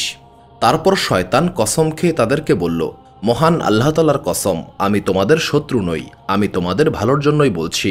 সূরা আল আরাফ আয়াত 21। এইভাবে শয়তান তাদেরকে ফাঁদে ফেলেছিল। শয়তানের কুমন্ত্রণা ছিল সম্পূর্ণ প্রতারণামূলক। যদিও হজরত আদম আলাইহিসসালাম এবং হাওয়া আলাইহিসসালামের জান্নাতে কোনো কিছুর অভাব ছিল না, তবু শয়তান তাদেরকে এমন ভ্রান্ত ধারণা দিয়েছিল, যদি তারা নিষিদ্ধ গাছের ফল খায় তবে তারা চিরকাল জীবিত থাকবে এবং অমরত্ব ও রাজত্ব অর্জন করতে পারবে। এইভাবে শয়তান তাদেরকে ধোঁকা দিয়ে প্রলুব্ধ করেছিল এবং মহান আল্লাহ তাআলার আদেশ অমান্য করতে বাধ্য করেছিল। অথচ হজরত আদম এবং হাওয়া আলাইহিসসালাম জান্নাতে শান্তিপূর্ণভাবেই জীবনযাপন করছিলেন। কিন্তু যখন তারা শয়তানের কুমন্ত্রণায় পড়ে গন্ধম ভক্ষণ করে ফেললেন, তখন তাদের লজ্জাস্থান প্রকাশিত হয়ে গিয়েছিল। মহান আল্লাহ তাআলা পবিত্র কোরআনে বলেন, যখন তারা গাছের ফল আস্বাদন করলেন তখন তাদের লজ্জাস্থান প্রকাশিত হয়ে গেল। তারা তখন তৎক্ষণাৎ নিজেদেরকে ঢাকতে জান্নাতের পাতা জোড়া দিয়ে ঢাকার চেষ্টা করতে লাগলেন। সূরা আল আরাফ আয়াত 22। তাদের পোশাক খুলে যাওয়ার কারণে তারা লজ্জিত হয়ে পড়েছিলেন। মানুষের স্বভাবই হল নগ্নতাকে অপছন্দ করে। নগ্ন হওয়ার পর তারা গাছের পাতা দিয়ে নিজেদের লজ্জা ঢাকতে শুরু করেছিলেন। একটি হাদিসে বলা হয়েছে, যখন তারা গাছের ফল খেয়েছিলেন তখন তারা জান্নাতে দৌড়াতে শুরু করেছিলেন। তখন মহান আল্লাহ তাআলা তাদেরকে বললেন, হে আদম, তুমি কি আমার থেকে পালাচ্ছ? আদম আলাইহিসসালাম লজ্জায় উত্তর দিলেন, হে মহান আল্লাহ তাআলা, আমি লজ্জার কারণে পালাচ্ছি। আমি নগ্ন এবং আপনার সামনে আসতে পারছি না। তাছাড়া আমি আপনার আদেশ অমান্য করেছি। তাফসীরবিদদের মতে হজরত হাওয়া আলাইহিসসালাম প্রথমে গন্ধম খেয়েছিলেন, পরে তিনি হজরত আদম আলাইহিসসালামকে তা খাওয়ার জন্য প্রলুব্ধ করেছিলেন। নবী করিম সাল্লাল্লাহু আলাইহিসসালাম বলেছেন, যদি হাওয়া না থাকতেন তবে কোনো নারী তার স্বামীর সঙ্গে প্রতারণা করত না। এই হাদিস থেকে আমরা বুঝতে পারি হাওয়া আলাইহিসসালাম আদম আলাইহিসসালামকে ভুল পথে নিয়ে যাওয়ার ক্ষেত্রে ভূমিকা পালন করেছিলেন। যদি হাওয়া আলাইহিসসালাম না থাকতেন তবে আদম আলাইহিসসালাম হয়তো এই ভুলের সঙ্গে জড়িত হতেন না এবং নির্দোষ অবস্থায় জান্নাতে অবস্থান করতে পারতেন। কিন্তু যখন তারা নিষিদ্ধ বৃক্ষের ফল খেয়ে ফেললেন, তখন মহান আল্লাহ তাআলা তাদেরকে বললেন, আমি কি তোমাদের এই বৃক্ষের নিকটে যাওয়ার ব্যাপারে নিষেধ করিনি এবং আমি কি বলিনি শয়তান তোমাদের প্রকাশ্য শত্রু? সূরা আল আরাফ আয়াত 22। এই অবস্থায় হজরত আদম এবং হাওয়া আলাইহিসসালাম নিজেদের ভুলে অবিচল ছিলেন না, বরং তারা দোষ স্বীকার করে নিলেন এবং মহান আল্লাহ তাআলার কাছে তওবা করলেন। পবিত্র কোরআনে বলা হয়েছে, তারা বললেন, হে আমাদের প্রভু, আমরা নিজেদের প্রতি বড় অন্যায় করে ফেলেছি। যদি আপনি আমাদেরকে ক্ষমা না করেন এবং আমাদের প্রতি দয়া না করেন তবে আমরা অবশ্যই ক্ষতিগ্রস্তদের অন্তর্ভুক্ত হয়ে যাব। এখানে একটা ব্যাপার লক্ষণীয়, হজরত আদম আলাইহিসসালামের আচরণ শয়তানের আচরণের সম্পূর্ণ বিপরীত। শয়তান যখন আদেশ অমান্য করেছিল তখন সে নিজের ভুল স্বীকার না করে নিজেকে সঠিক প্রমাণ করার চেষ্টা করেছিল। অনেকেই জানতে চান, শয়তানকে জান্নাত থেকে বের করে দেওয়া হয়েছিল, তবু সে কিভাবে আদম আলাইহিসসালাম এবং হাওয়া আলাইহিসসালামকে বিভ্রান্ত করেছিল? পবিত্র কোরআনে এই বিষয়টি উল্লেখ করা হয়েছে। পবিত্র কোরআনে বলা হয়েছে, তারপর শয়তান তাদের অন্তরে কুমন্ত্রণা দিল। সূরা তোহা আয়াত 120। তাফসিরবিদদের মতে শয়তান জান্নাতের বাইরে থেকেই হজরত আদম এবং হাওয়া আলাইহিসসালামকে কুমন্ত্রণা দিয়েছিল। সম্ভবত সে দূর থেকে নিয়ন্ত্রণ করার ক্ষমতা ব্যবহার করে তাদের মনে প্রলোভনের সৃষ্টি করেছিল। এটি মহান আল্লাহ তাআলার পক্ষ থেকে একটি পরীক্ষা ছিল, যা প্রমাণ করে মানুষ কত সহজেই শয়তানের ফাঁদে পড়ে যেতে পারে। ইসলামী তাফসিরবিদগণ বলেছেন, শয়তান তার নিজস্ব ক্ষমতা ব্যবহার করে দূর থেকে মানুষের অন্তরে কুমন্ত্রণা পৌঁছে দিতে পারে। যেমন আজকের যুগে বিভিন্ন প্রযুক্তি ব্যবহার করে দূরবর্তী স্থানে বার্তা পাঠানো হয়। শয়তানও ঠিক তেমনভাবে মানুষের মনে লোভের সৃষ্টি করে। শয়তানের প্রকৃতি ও পরিচয় সম্পর্কে জানা যায়, সে সর্বদা হতাশ এবং মহান আল্লাহ তাআলার রহমত থেকে চিরতরে বঞ্চিত। তার আসল নাম ছিল আজাজিল। সে প্রথমে জান্নাতের অধিবাসী ছিল, তবে অহংকার এবং আল্লাহ তাআলার আদেশ অমান্য করার কারণে তাকে জান্নাত থেকে বের করে দেওয়া হয়েছিল এবং তার নাম হয় ইবলিশ। ইবলিশের গুনাহ ছিল গুরুতর অহংকার এবং বিদ্রোহ। সে নিজের সম্মান হারিয়ে হতাশ হয়ে পড়েছিল এবং মহান আল্লাহ তাআলার রহমত থেকে চিরতরে বঞ্চিত হয়েছিল। নবীরা হচ্ছেন মানবজাতির জন্য আদর্শ। যদিও তারা মানুষ হওয়ার কারণে ভুল করার সামান্য সম্ভাবনা থাকে, তবে মহান আল্লাহ তাআলা তাদের ভুল খুব দ্রুত সংশোধন করে দেন এবং তা মানবজাতির জন্য শিক্ষা হিসেবে তুলে ধরেন। নবীদের প্রতিটি কাজ, কথা, এমনকি নীরবতাও মানুষের জন্য সর্বোত্তম উদাহরণ। তাদের জীবনের প্রতিটি ঘটনাতে মহান আল্লাহ তাআলার অনেক হিকমত লুকিয়ে থাকে। মানুষের প্রকৃতিতে ভুল করার ক্ষমতা রয়েছে, এটা মহান আল্লাহ তাআলার দেওয়া একটি বৈশিষ্ট্য। তবে মানুষ যদি ভুল করে, মহান আল্লাহ তাআলা তাকে সতর্ক করেন এবং তওবা করার সুযোগ দেন। মানুষের ভুল থেকে শিক্ষা গ্রহণের পাশাপাশি মহান আল্লাহ তাআলার দয়া এবং ক্ষমার দিকে ফিরে যাওয়াই হলো আসল শিক্ষা। অনেক জাতি নবীদের মানবীয় আচরণ এবং সামান্য ভুল দেখে বুঝতে পেরেছিল নবীরা মহান আল্লাহ তাআলার পাঠানো রাসূল হলেও তারা মানুষ এবং আল্লাহ তাআলার সৃষ্টি। কিছু মানুষের মনে এই ভ্রান্ত ধারণা ছিল যে নবীরা মহান আল্লাহ তাআলার সন্তান, কিন্তু নবীদের ভুল দেখার পর তারা নিশ্চিত হয় যে নবীরা দেহধারী সাধারণ মানুষ এবং তাদের কোনো ঐশ্বরিক বা অতিমানবীয় শক্তি নেই। মহান আল্লাহ তাআলা এই ভুলের মাধ্যমে মানবজাতিকে বোঝাতে চেয়েছেন যে নবীরা সাধারণ মানুষ, তাদের কাজ, আচরণ এবং জীবনযাপন মানুষের জন্য আদর্শ। তারা মহান আল্লাহ তাআলার বিশেষ দায়িত্বপ্রাপ্ত হলেও মানুষ হিসেবে তাদের অনেক সীমাবদ্ধতা রয়েছে। হজরত আদম আলাইহিসসালামের ঘটনার দিকে গভীরভাবে তাকালে বোঝাই যায় তার ভুল কোনো ইচ্ছাকৃত গুনাহ ছিল না। যখন তিনি এবং হাওয়া আলাইহিসসালাম গন্দম খেয়েছিলেন, তখন তাদের পোশাক খুলে গিয়েছিল। তাফসিরবিদগণের মতে তাদের পোশাক জান্নাতের বিশেষ পোশাক ছিল, যা জান্নাতের পরিবেশের জন্য উপযুক্ত এবং তাদের পবিত্রতার প্রতীক। কিন্তু গাছের ফল খাওয়ার কারণে সেই পোশাক সরে গিয়েছিল।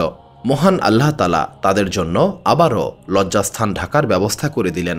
এরপর মহান আল্লাহ তাআলা আদেশ দিলেন, তোমরা জান্নাত থেকে নেমে যাও এবং তোমরা একে অপরের শত্রু হবে। মহান আল্লাহ তাআলা আরও বলেন, তোমরা একে অপরের শত্রু হবে। পৃথিবী তোমাদের বসবাসের স্থান এবং নির্ধারিত সময় পর্যন্ত জীবিকা লাভের জায়গা। সেখানে তোমরা জীবনযাপন করবে, সেখানেই মারা যাবে এবং সেখান থেকেই আবার উত্থিত করা হবে।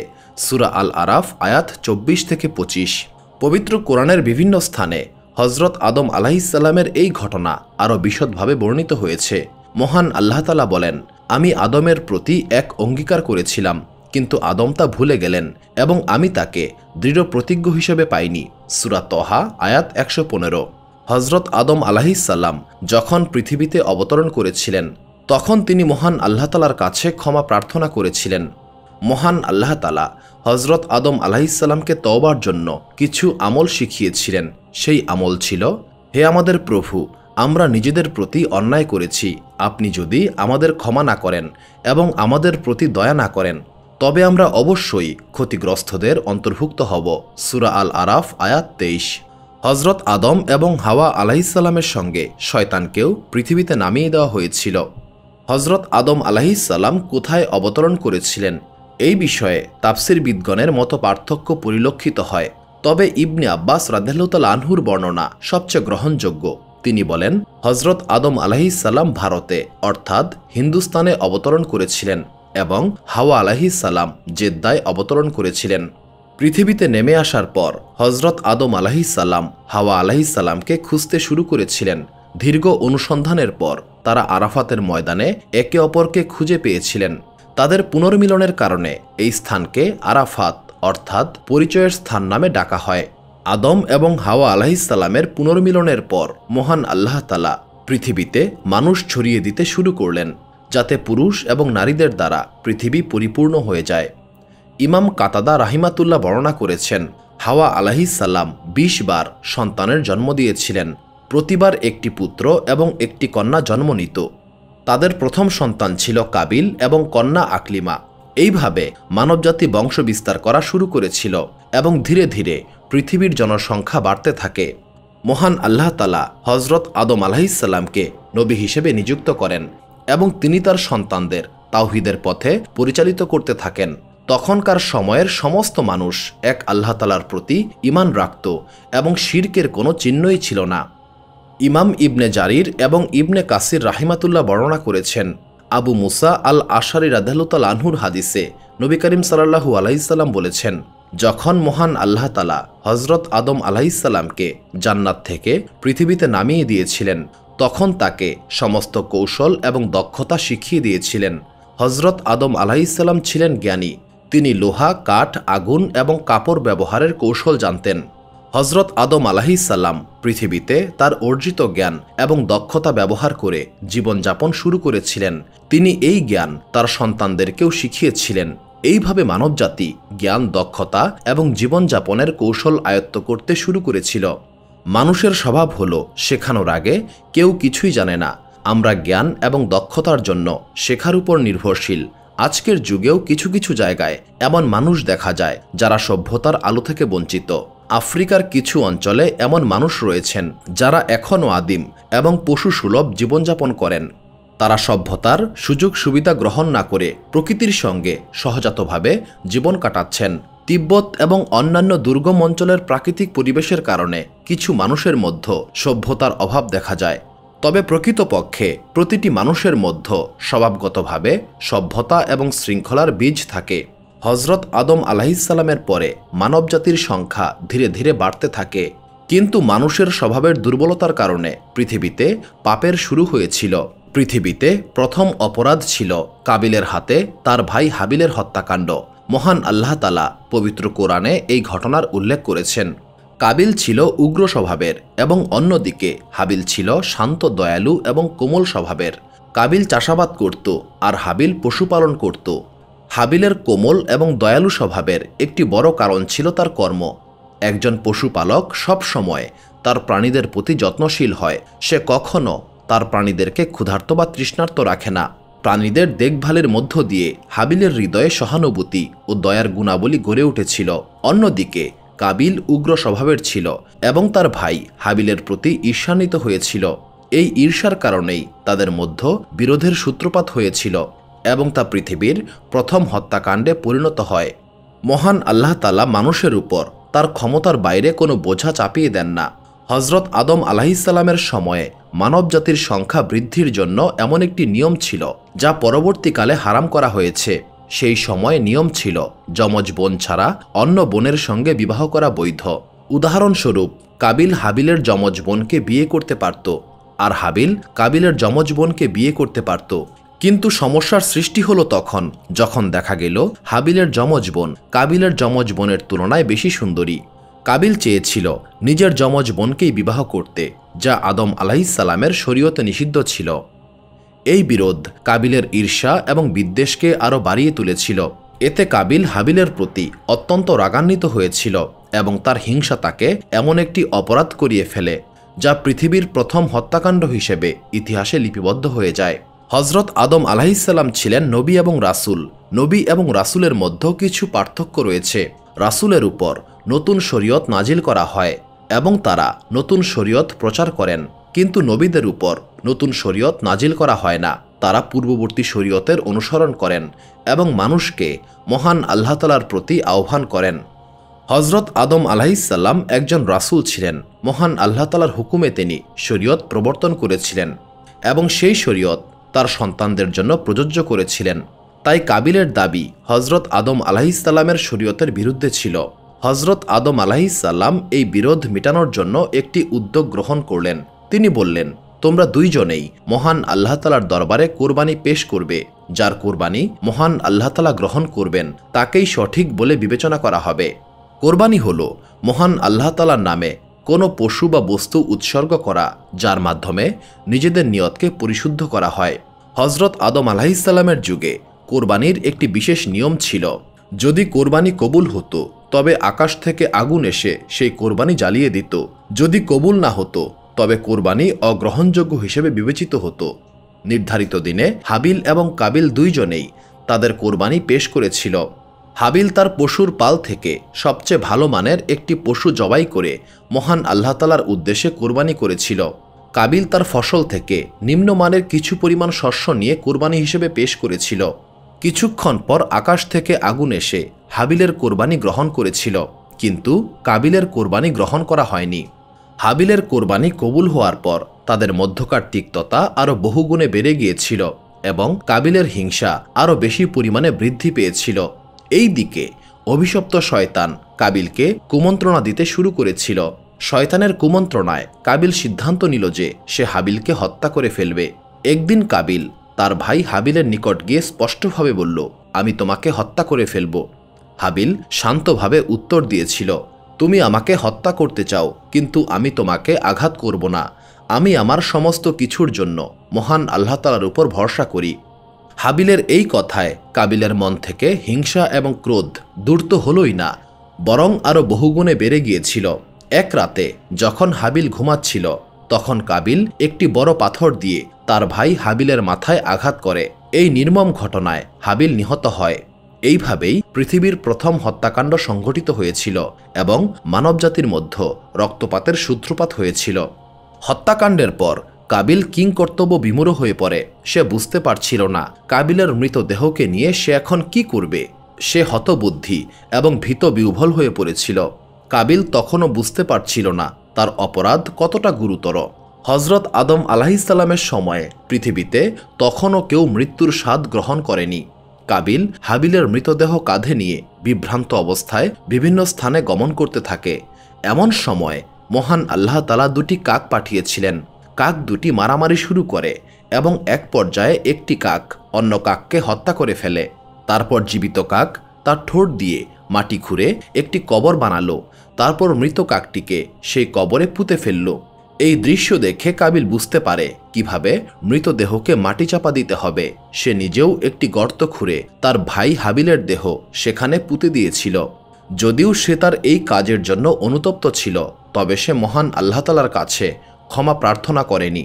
এই ঘটনা মানুষের জন্য একটি গুরুত্বপূর্ণ শিক্ষা বহন করে। পাপ করার পর মহান আল্লাহ তাআলার কাছে ক্ষমা প্রার্থনা করা অপরিহার্য, কিন্তু কাবিল ক্ষমা চাইতে ব্যর্থ হয়েছিল। মহান আল্লাহ তাআলা পবিত্র কোরআনে এই ঘটনার কথা উল্লেখ করেছেন। তারা উভয়ে একটি কোরবানি পেশ করেছিল।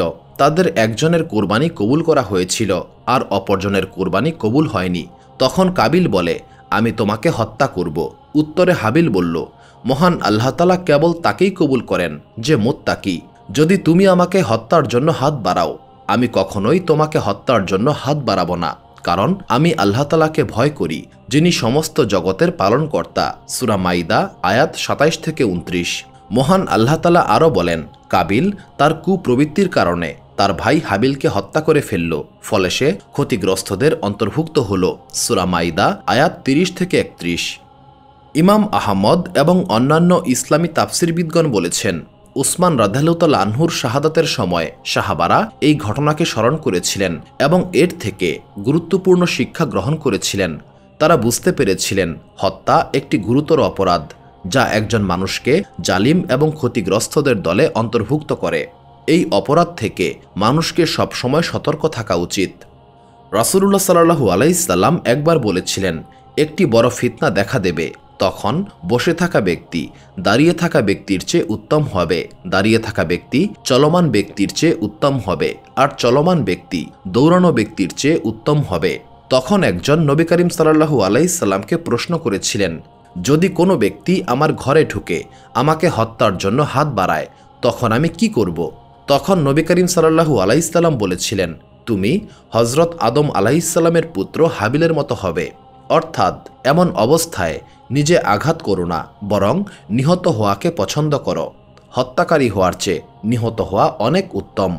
ইমাম আহমদের বর্ণনায় উল্লেখ করা হয়েছে, রাসূলুল্লাহ সাল্লাল্লাহু আলাইহি সাল্লাম বলেছেন, পৃথিবীতে যত হত্যাকাণ্ড সংঘটিত হয় তার পাপ আদম আলাইহিসসালামের প্রথম পুত্র কাবিলের উপরও বর্তায়, কারণ সেই প্রথম অন্যায়ভাবে হত্যার প্রথা চালু করেছিল এবং এই নোংরা কাজের দৃষ্টান্ত স্থাপন করেছিল। এই হাদিস থেকে এটা জানা যায়, কাবিলের দ্বারা সংগঠিত হত্যাকাণ্ড শুধুমাত্র একটি অপরাধ নয়, বরং এটা মানবজাতির জন্য একটি ভয়াবহ দৃষ্টান্ত। মহান আল্লাহ তাআলা কাবিলের এই অপরাধকে কিয়ামত পর্যন্ত হওয়া প্রতিটি হত্যাকাণ্ডের মূল কারণ হিসেবে গণ্য করেছেন। যারা এই পাপ করবে তাদের পাপের একটি অংশ কাবিলের আমলনামায় যোগ হবে। এইভাবেই কাবিল ইতিহাসে জঘন্যতম অপরাধের প্রথম উদাহরণ হিসেবে থাকবে। হাবিলকে হত্যার পর কাবিল লজ্জিত এবং অনুতপ্ত হলেও মহান আল্লাহ তাআলার কাছে ক্ষমা প্রার্থনা করেনি। সে তার স্ত্রীকে সঙ্গে নিয়ে অন্য এক এলাকায় গিয়ে বসবাস করতে শুরু করেছিল। হযরত আদম আলাইহিসসালামের সঙ্গে সে আর কখনোই দেখা করেনি। হযরত আদম আলাইহিসসালাম পাহাড়ের কাছাকাছি একটি এলাকায় বসবাস করতেন। কাবিল সেখান থেকে অনেক দূরে চলে গিয়েছিল। এই বিচ্ছিন্ন অবস্থায় কাবিলের একটি নতুন বংশধারার সূত্রপাত হয়। যদিও তারা মহান আল্লাহ তাআলার ইবাদত করত, কিন্তু হযরত আদম আলাইহিসসালামের শরীয়তের পরিপন্থী কাজকর্মে লিপ্ত ছিল। তাদের মধ্যে বিদ্রোহ, অবাধ্যতা এবং পাপের প্রবণতা দেখা দিয়েছিল। সময়ক্রমে মানুষ দুটি দলে বিভক্ত হয়ে পড়েছিল। এক, যারা হযরত আদম আলাইহিসসালাম এবং তার অন্য সন্তানদের পথ অনুসরণ করত। দুই, যারা কাবিলের বংশধারা থেকে এসেছিল এবং তার সঙ্গে মিশে গিয়েছিল। হযরত আদম আলাইহিসসালাম পৃথিবীতে মোট 960 বছর জীবিত ছিলেন, তবে তার আয়ু ছিল 1000 বছর। কিন্তু দাউদ আলাইহিসসালামের জন্য 40 বছর কমিয়ে দেওয়া হয়েছিল। নবী করিম সাল্লাল্লাহু আলাইহি সাল্লাম বলেছেন, যখন মহান আল্লাহ তাআলা হযরত আদম আলাইহিসসালামকে সৃষ্টি করলেন, তখন তিনি আদমের পিঠে হাত বুলিয়েছিলেন। এর ফলে কিয়ামত পর্যন্ত সমস্ত মানুষের রূহ সৃষ্টি হয়েছিল। মহান আল্লাহ তাআলা হযরত আদম আলাইহিসসালামের সামনে তার সমস্ত সন্তানদের রূহ প্রদর্শন করেছিলেন। এই রূহের মধ্যে একটি রূহ উজ্জ্বল নূরের মতো ছিল। হযরত আদম আলাইহিসসালাম অবাক হয়ে জিজ্ঞাসা করলেন, হে মহান আল্লাহ তাআলা, এই রূহটি কার? মহান আল্লাহ তাআলা বললেন, এই রূহ তোমার সন্তানদের মধ্যে একজনের, যার নাম দাউদ। দাউদ আলাইহিসসালামের চেহারা দেখে আদম আলাইহিসসালাম মুগ্ধ হয়েছিলেন এবং মহান আল্লাহ তাআলার কাছে জিজ্ঞাসা করলেন, তার আয়ু কত হবে? মহান আল্লাহ তাআলা উত্তর দিলেন, তার আয়ু হবে 60 বছর। তখন হযরত আদম আলাইহিসসালাম দাউদ আলাইহিসসালামের প্রতি ভালোবাসা ও মুগ্ধতায় বললেন, হে মহান আল্লাহ তাআলা, আমার আয়ু থেকে 40 বছর আয়ু তার আয়ুর সঙ্গে যোগ করে দিন। আরেকটি বর্ণনায় এসেছে, যখন হযরত আদম আলাইহিসসালাম তার জীবনের 960 বছর পূর্ণ করেছিলেন, তখন ফেরেশতারা তাকে বলেছিলেন তার মৃত্যুর সময় আসন্ন। তখন তিনি অবাক হয়ে বললেন, আমার আয়ু এখনও 40 বছর বাকি রয়েছে।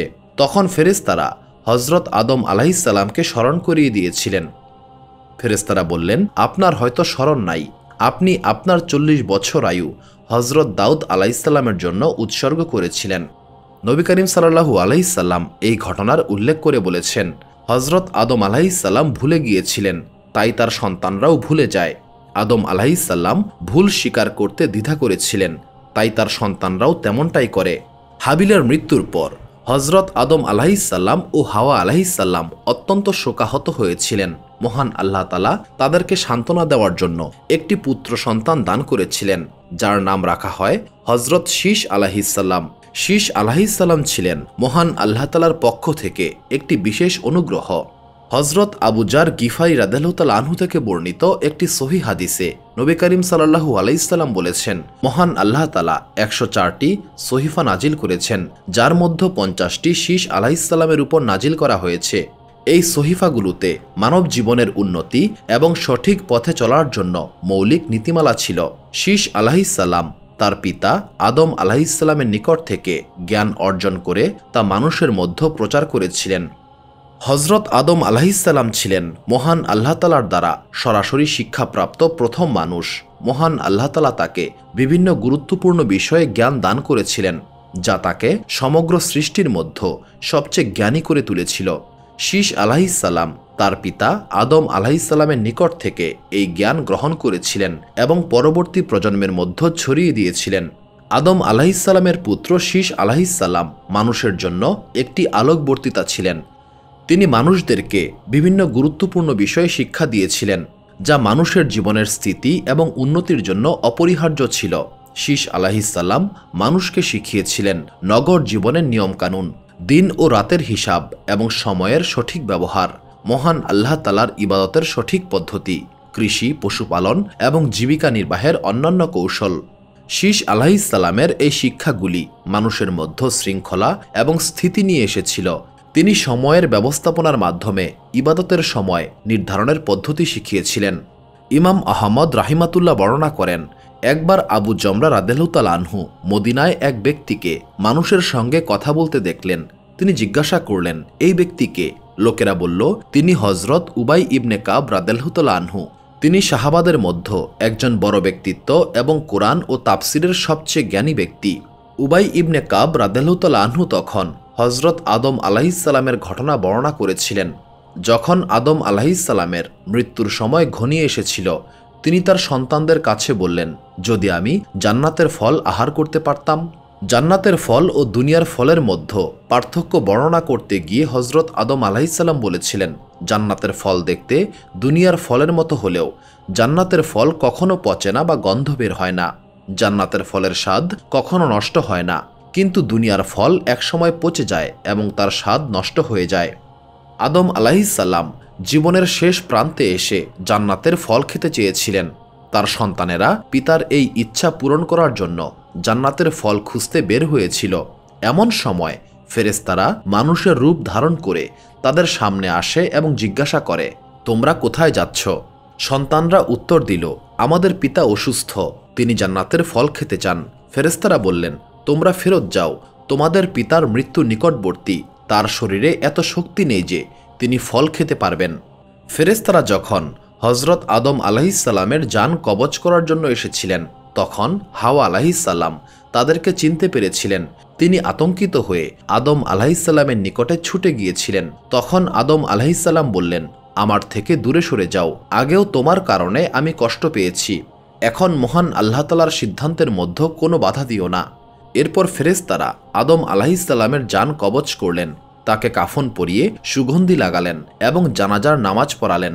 তাকে দাফন করার জন্য একটি কবর তৈরি করা হয়েছিল এবং কবরটি মাটি দিয়ে ঢেকে দেওয়া হয়েছিল। হযরত আদম আলাইহিসসালামের সন্তানদেরকে বললেন, তোমাদের জন্য দাফনের এই পদ্ধতি নির্ধারণ করা হয়েছে। মানুষ তখনও কাফন এবং দাফনের সঠিক পদ্ধতি জানত না। কাবিল তার ভাই হাবিলকে কিভাবে দাফন করেছিল তা সঠিকভাবে কারো জানা ছিল না। মহান আল্লাহ তাআলা ফেরেশতাদের মাধ্যমে এই পদ্ধতি শিখিয়ে দিয়েছিলেন। হযরত আদম আলাইহিসসালাম পৃথিবীতে 960 বছর জীবিত ছিলেন। তিনি তার সমগ্র জীবনে শুধুমাত্র নিষিদ্ধ গাছের ফল খাওয়ার ভুল করেছিলেন। তার ইন্তেকালের প্রায় 1 বছর পর হাওয়া আলাইহিসসালামও মৃত্যুবরণ করেন। সুপ্রিয় দর্শক মণ্ডলী, প্রতিদিন নতুন নতুন ভিডিও পেতে আমাদের চ্যানেলটি অবশ্যই সাবস্ক্রাইব করুন এবং পাশে থাকা বেল আইকনটি প্রেস করতে অবশ্যই ভুলবেন না, এবং সেই সাথে আপনার যে কোনো মতামত আমাদের জানাতে আমাদের ভিডিওতে অবশ্যই কমেন্ট করুন। আশা করি আপনারা সবাই ভালো থাকবেন এবং সুস্থ থাকবেন। আসসালামু আলাইকুম।